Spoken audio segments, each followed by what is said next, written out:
అదేవిధంగా procurement, paddy procurement విషయంలో మరి చాలా చాలా విషయాలు మాట్లాడుతున్నారు. ప్యాడీ ప్రొక్యూర్మెంటు సెంట్రల్ గవర్నమెంట్ ఇవ్వాల్సిన డబ్బులు కూడా ఎన్నో సంవత్సరాల నుంచి సరే కొంత సెంట్రల్ గవర్నమెంట్ ఫెయిలియర్ ఉన్నా డాక్యుమెంటేషన్ సరిగ్గా చేయనందువల్ల కొన్ని వేల కోట్లు సెంట్రల్ గవర్నమెంట్ నుంచి కూడా రావాల్సింది.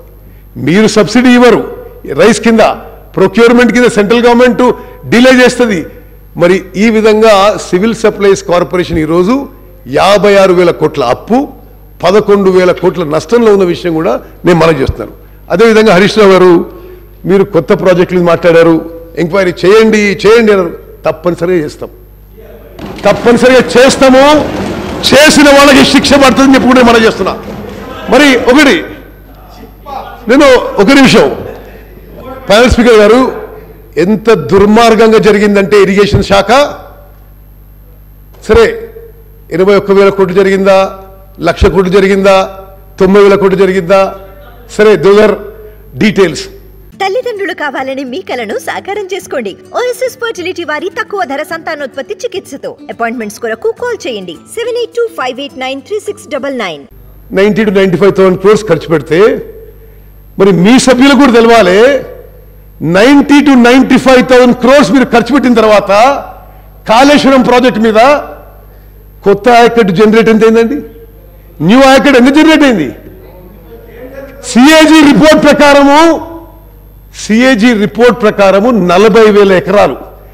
సరే ఇప్పుడు మన ఇంజనీరింగ్ డిపార్ట్మెంట్ చెప్పే లెక్కలు 1,00,000 ఎకరాల కంటే కొద్ది ఎక్కువ, అంటే ఆల్మోస్ట్ 1,00,000 crores ఖర్చు పెడితే ఓహో అని చెప్పుకున్నారు, ప్రపంచం చెప్పుకున్నారు, ప్రపంచంలోనే గొప్ప ప్రాజెక్ట్ చెప్పుకున్నారు.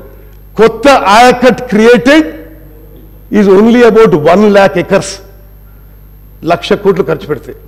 మరి పాలమూరు రంగారెడ్డికి 25,000 కోట్లు ఖర్చు పెట్టారు.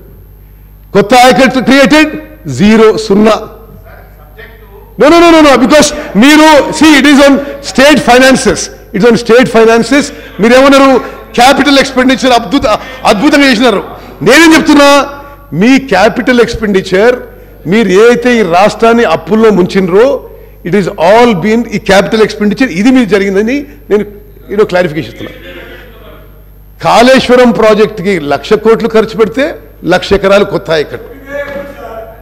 పాలమూరు రంగారెడ్డికి 25,000 కోట్లు ఖర్చు పెడితే 25,000 కోట్లు ఖర్చు పెడితే కొత్త ఆయకట్టు క్రియేటెడ్ 0 acres. సీతారాం సాగర్ కి 7,500 కోట్లు ఖర్చు పెడితే కొత్త ఆయకట్టు క్రియేటెడ్ 0 acres. అంటే ఇన్ని లక్షల కోట్లు అప్పులు తీసుకొచ్చి మీరు కొత్త ఆయకట్టు క్రియేట్ చేయకుంటే ఈ రాష్ట్రాన్ని అప్పులో ముంచిన వాళ్ళు కాదా అని నేను అడుగుతున్నా. అదేవిధంగా